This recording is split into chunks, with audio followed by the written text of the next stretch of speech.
Welcome into today's video. Today we're looking at some Dynasty buy lows. As you guys know, in Dynasty football, we never stop playing. It's a year-round game. And honestly, the offseason is where you win your fantasy leagues. It's not during the season, it's in the offseason. The moves you make, the stashes you make, the buy lows and the sell highs. That's how you win your dynasty leagues. And today we're going to look at some buy lows from each position. I have a couple in the quarterback position, a couple in the receiver position, one tight end, one running back for you, players that you can buy low that I think are going to have potentially good seasons in 2024, or at the very least, their value is going to go up at some point over the next season or so, year or so. So we're going to get into it in just a minute. As always, like and subscribe to the channel. We'll be putting out Dynasty content all year long. There's a Dynasty stash video that I have out that's well received, and I appreciate you guys for all the comments and the likes and the views on that. We'll be making more of those, maybe post-free agency, pre-NFL draft, post-NFL draft. So, finding those players that you can stash, finding those players you can buy low. This is really how you win your dynasty league. So without further ado, we're just going to jump right into it at the quarterback position. And again, I'm not giving you obvious names here. There's hundreds of videos out there, hundreds of articles out there that you can look up, and people are going to give you obvious names that we know that are possible buy lows. I try to go a little bit step further, a little bit deeper. And one of them that I have here is Trey Lance from the now Dallas Cowboys, at least one more year.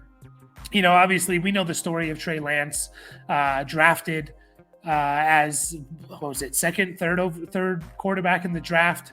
And obviously he got as high as like a QB 10 to the 49ers.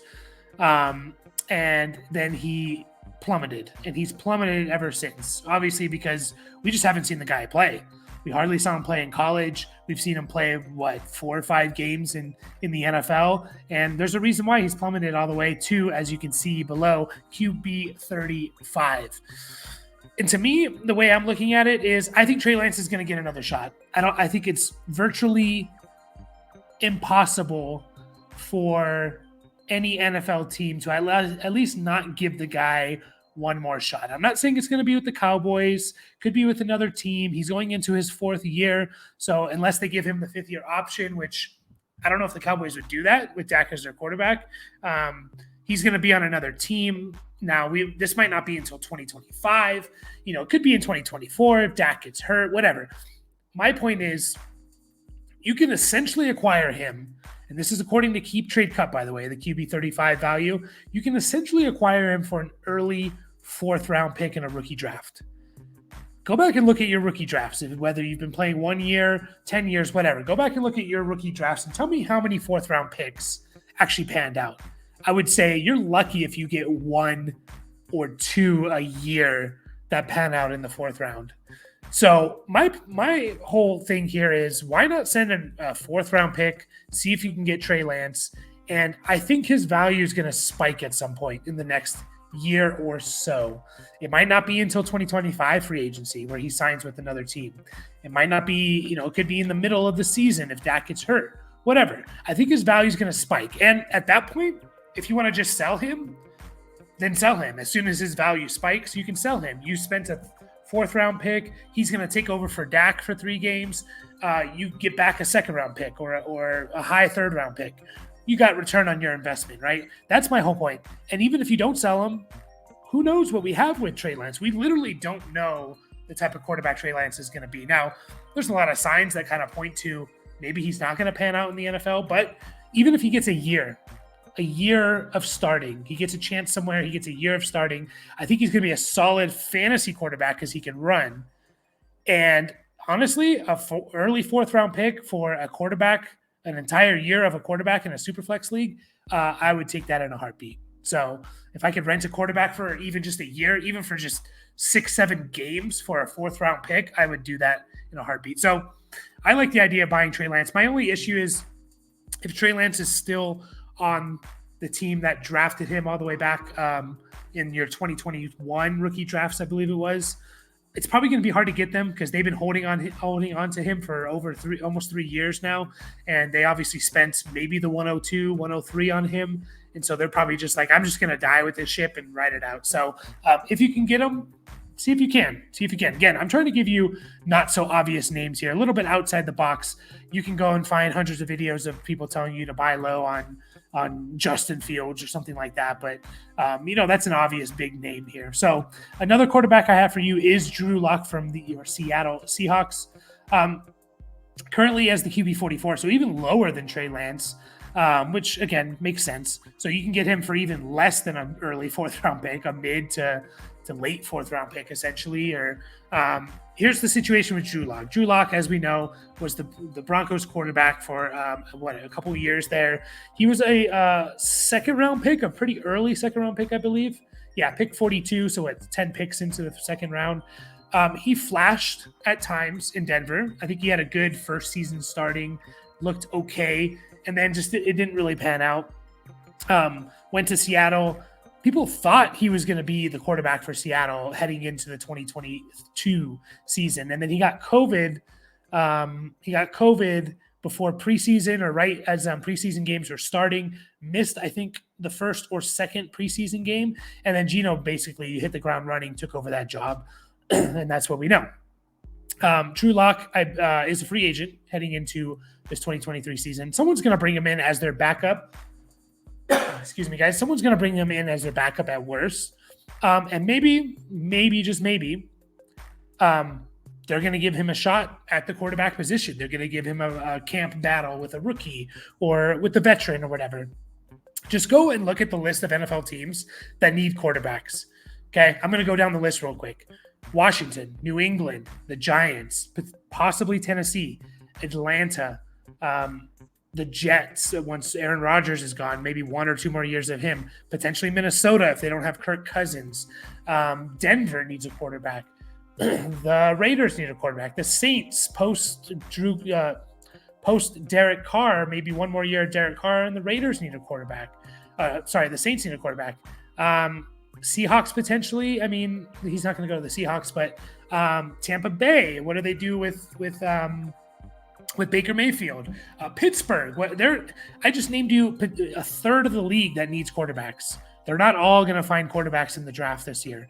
Some of them will, but not all of them. So Drew Lock, he could get to a team. He could be given a fair, equal chance. Like, what if the Titans bring him in? They say, all right, Will Levis, Drew Lock, they're going to battle it out. And we've seen, Gino's the perfect example. We've seen quarterbacks who kind of didn't look so good in the beginning, who get a second chance. They sit and learn. The pressure's off of them. They're backup quarterbacks. They come back in and they play well. So I'm not saying Drew Lock is going to be this amazing quarterback. He's going to be a top 12 guy. But in Superflex, any starting quarterback's valuable. And I think Drew Lock could have a chance this offseason to at least battle for a spot. So I think there's some value there. And if he's out on waiver wires, then go and grab him and just see where he goes this offseason. So if not, throw a mid or late 4th round pick at him and see if you can get a potential. Again, even if this guy starts 10 games, there's a lot of value in that. And I would give up a mid 4th round pick for a quarterback in the Superflex league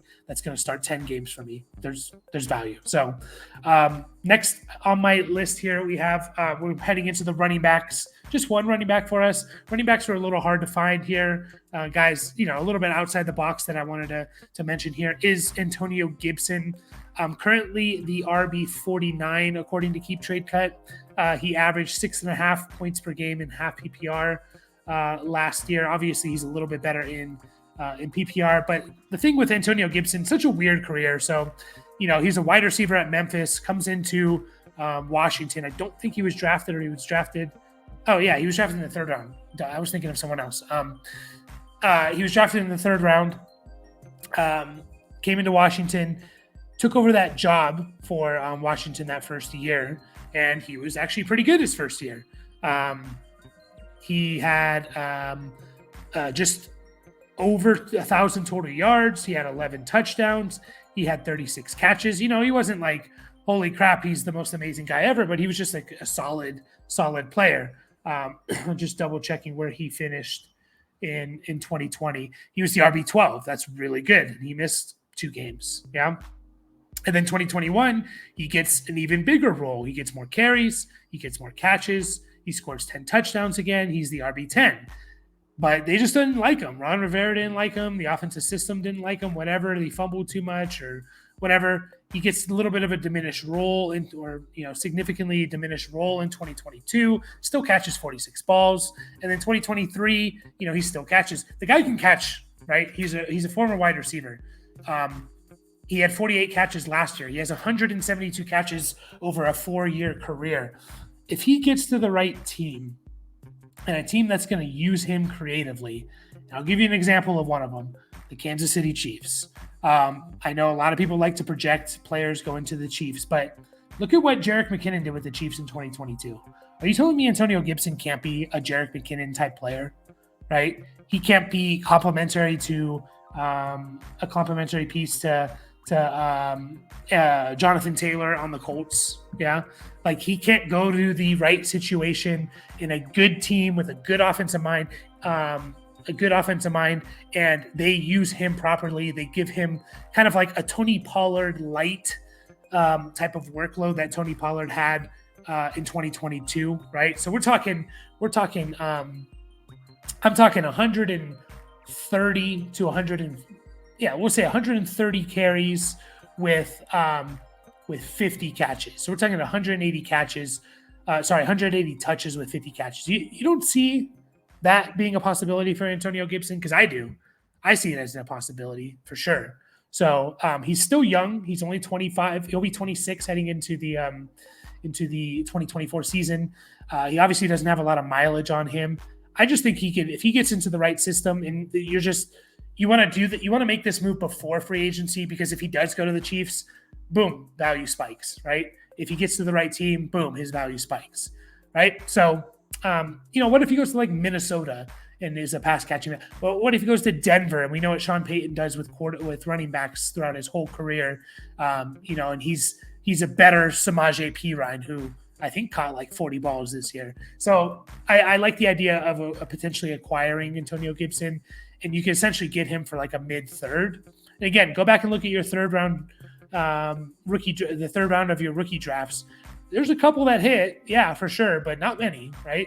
Maybe you get a Puka Nacua, but those are few and far between usually. So I like the idea, a running back that I don't love buying running backs right now. I usually like selling running backs right now. However, if I'm only investing a mid to late third round pick for him, and I think you can probably get him for like a late third or even an early fourth as soon as the draft gets a little bit closer. Obviously, free agency will have passed, but I'm fine with acquiring running backs now if I'm not giving investing a huge amount into them. So a mid to late third round pick is not a huge investment for me. So I like the idea of grabbing Antonio Gibson. He could just be a solid flex play. I have actually 3 receivers here. First one I'm going to mention is Josh Palmer. He's currently wide receiver 62. He averaged 8 points per game in half PPR last year. He was actually pretty good there for when Mike Williams went out and before Palmer got injured. I think he was like a top 24, top 30 guy.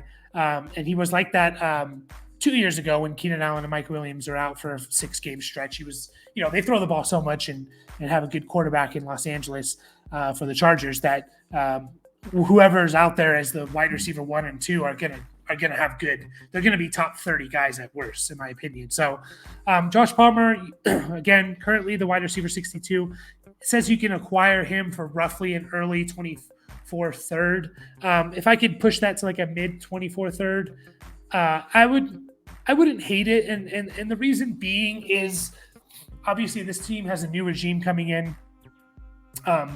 They're severely under the cap, like by like 35 million. And the 2 of their biggest cap hits are their receivers in Keenan Allen and Mike Williams. Now, I don't think both of them will be gone. I think Mike Williams will be gone. I don't think Keenan Allen will be. But let's just say they get rid of both of them. You have Quentin Johnston there. Jalen Guyton's a free agent. So you're looking at Quentin Johnston and Josh Palmer as your wide receivers 1 and 2 heading into free agency. I don't know if they're not going to have a lot of money to spend on a T. Higgins or Michael Pittman. They don't have that type of money. So they're probably not going to spend on one of those guys. Could they draft someone? For sure. They have the 5th overall pick. They could take Malik Neighbors out of LSU. They could take Brock Bowers, which is fine, right? Still, I think there's value in Josh Palmer. He knows the system. He knows, well, not the system, but he knows Justin Herbert, has a relationship there. So, there's a good chance. There's a non-zero chance that Josh Palmer is the wide receiver 2 for the Chargers. So I'm fine with potentially throwing, a mid to late 3rd round pick at him and just seeing, or even as a throw-in. I keep mentioning picks. If you do if you get him as like a throw-in in another trade, you're making another trade and you're moving 2 big pieces or whatever, and you say, hey, to push this trade through, can you throw in Josh Palmer? And most people are going to be like, yeah, sure. Can you throw in Antonio Gibson? Yeah, sure, right? So as a throw-in piece, and who knows what you get. So I like the idea of potentially getting Josh Palmer. And then 2 better known names, and that's Terry McLaurin and I spelled his name wrong, Jahan Dotson. We'll start with Terry McLaurin. People know Terry McLaurin, the guy just 2 years ago in 2022. I don't know if to say if that's 2 years ago or last year. We're in that weird, last year, is that 2023 or 2022 season? Anyways, in the 2022 season, Terry McLaurin was wide receiver 14. Right.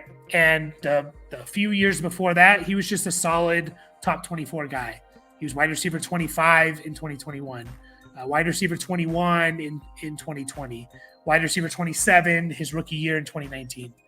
And then he had a bad year this year. Yeah. He was wide receiver 32. He played every game. It was just weird. Sam Howell was throwing a lot. Sam Howell at one point late in the season was leading the league in passing yards, yet he had no receiver that was on pace to go over 800 yards or something like that, something crazy like that. So, Terry McLaurin this last year, he did finish with 1,000 yards. Just he did it on 79 catches, didn't have a bunch of touchdowns, didn't have a whole lot of touchdowns. So the reason I like buying both these guys, and you can see here, again, Terry McLaurin as the wide receiver 34. To me, that feels low. And the reason why I like the idea of buying Terry McLaurin here is Washington's going to get a new quarterback. And they're going to have a whole new offensive system in there. Hopefully a little bit more modern system. Maybe they keep Bieniemy. I don't know if he got fired or not. But the big thing is they're potentially going to have Caleb Williams. Probably not, but they're potentially going to have Caleb Williams or Drake May running this offense, or Jaden Daniels. What if one of those guys turns into Stroud, has a Stroud like 2020, what Stroud did in 2023, one of those quarterbacks does that in 2024. Well, who do you think is going to be the main benefactor of that? That's going to be Terry McLaurin and Jahan Dotson, right? If you just get a quarterback and an offense that funnels the passing game through these 2 receivers, rather than Curtis Samuel getting involved and Logan Thomas and Brian Robinson and Antonio Gibson, right? I like the idea of buying both these guys. I think they could have some really good value. I mean, right now you can essentially get Terry McLaurin for I think a late 2nd round pick. And to me, I'm going to do that in a heartbeat. Let me just double check that. 2024 pick 208 for Terry McLaurin. Keep trade cut is saying, okay, so they favor McLaurin. We'll say the 205. Yeah, so about the 205, 204, they're saying is equivalent to Terry McLaurin. I might snatch that up because I think he can still be good for a few years. He's going to get a new quarterback in there. And what if this quarterback, again, is as good as CJ Stroud in his rookie year, right? And who do you think is going to benefit from that? These 2 guys. Jahan Dotson in the same boat. I understand with Terry McLaurin, he is older than you think. He came into the league old. He's going to be 29 next year, basically the whole year. I still think he has a couple years left in him pretty easily. He's under contract, so he should be there. Jahan Dotson falls into the same category here. I like the idea of acquiring Jahan Dotson, a former 1st-round pick, by the way. A lot of people don't remember that very much. Jahan Dotson was the 16th overall pick. He flashed his rookie year. Didn't have a complete year because he got hurt, but he flashed. He looked like a touchdown guy. And then again, this last year, this offense was just weird. And the reason why I'm still optimistic about Jahan Dotson is because it's not like Terry McLaurin was going off and Jahan Dotson was doing nothing. Or it's not like another receiver out there was going off and Dotson did nothing. We see here, Terry McLaurin had a bad year, right? Dotson had a bad year for fantasy. So I think it was more of just the system and Sam Howell as a whole, rather than it was more on these two guys. So Jahan Dotson's an interesting one. People didn't like him as much when he came into the draft. He was a first-round pick, but he wasn't ranked the same as the other first-round picks in that draft. He wasn't even ranked the same as guys like Christian Watson and Sky Moore. Those guys were ranked higher than him, even though they were second-round picks. It was just very strange. So I like the idea of potentially buying Jahan Dotson. Again, you can get him for, let's see, the 210. The 210. Keep trade cut, according to Keep Trade Cut. You can trade the 210 and get Jahan Dotson. I would do that. I think he's still a very talented receiver. Again, they're going to bring in a new quarterback, and I hope they funnel between these guys. So people are low on both these receivers.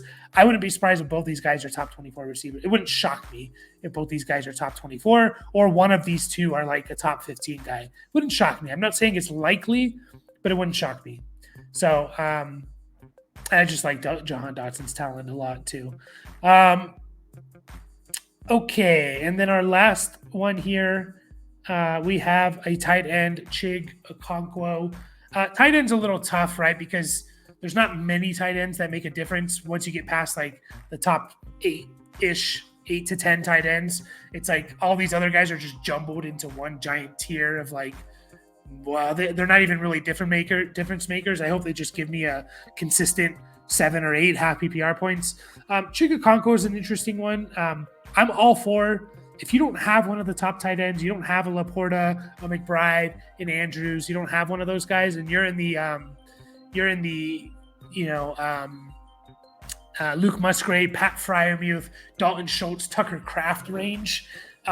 If you have one of those guys and someone's like, oh, I'll give you a 3rd round pick and Chig Okonkwo for that, I'm doing that in a heartbeat because, one, I wouldn't be surprised if Chig Okonkwo outscored any of those guys. And even if he doesn't outscore them, the difference between Chig Okonkwo and Pat Fryermuth next year is probably not going to be that far off, right? And so I'll pick up picks whenever I can. So Chig Okonkwo is interesting.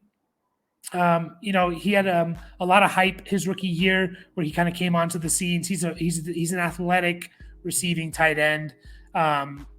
He's ranked as the tight end 20 right now in Keep Trade Cut. He had 5.1 half PPR points per game. However, I believe, and I'm just going to double check this real quick, from like weeks 12 on, I think he was a top 12 tight end, which again, he was tight end 10 from weeks 12 to 18, which is not saying much. Again, like tight end 10 is 7.3 half PPR points, so he was better the second half of the season.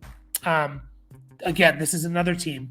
Hopefully they get a little bit more modern. Mike Vrabel, I think he's a solid head coach, but offensively, he wanted to run the ball, do play action, throw it deep, right? It just wasn't a big passing game here. He wanted Derrick Henry to be the centerpiece, and Derrick Henry was the centerpiece. So, if they get a little bit more modern of a more modern offensive system that comes in here, maybe someone from the San Francisco tree because their GM is from San Francisco.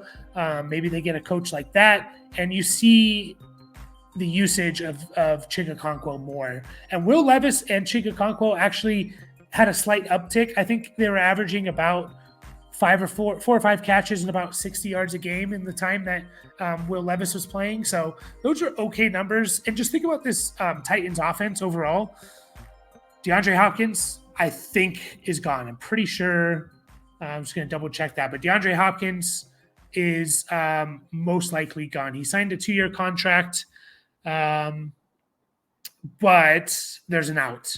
So I would say good chance DeAndre Hopkins is gone. Who else is on this team, right? Who else is on this team? Treylon Burks hasn't shown anything. First round pick hasn't shown anything. Is he good? Is he bad? I don't know. Treylon Burks hasn't shown anything. Nick Westbrook-Akine is a free agent, right? Kyle Phillips, there's no one. They're not going to rebuild the entire offense. Chig Okonkwo could be a top 2 target getter for the Titans next year because they're going to be rebuilding a bit with potentially with Will Levis. And so Chigakonkwo, to me, he could have a good year. So this is more of like, can you tear down? Not even tear down. Can you move from Luke Musgrave, who maybe someone likes and overrates, and you say, hey, give me a 3rd round pick and Chigakonkwo, and you do that? Like, I'm totally happy with that. So there you have it, guys. There are 1, 2, 3, 4, 5, 7 technically, because of the 2 Washington guys. 7 buy low targets for you. A couple quarterbacks, a few receivers, a tight end, a running back. We'll probably, depending on the response we get on this video, probably put out another one of these. Maybe do it when we get closer to free agency or something, when rumors start swirling. We're also going to put out a sell high video. So sell highs are always a little tricky because you are giving up good players essentially, but we got to learn when to capitalize on value, right?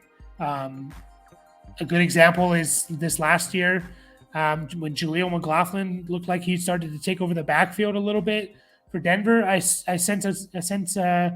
just put out a bunch of trades and said, give me a 2nd round pick for Jaleel McLaughlin. And someone sent me a 2nd round pick. I capitalized on maybe the highest he'll ever be. Maybe it'll be good. Who knows? So we're playing the stock market here. I hope that helps you guys. As always, like and subscribe, and I will catch you guys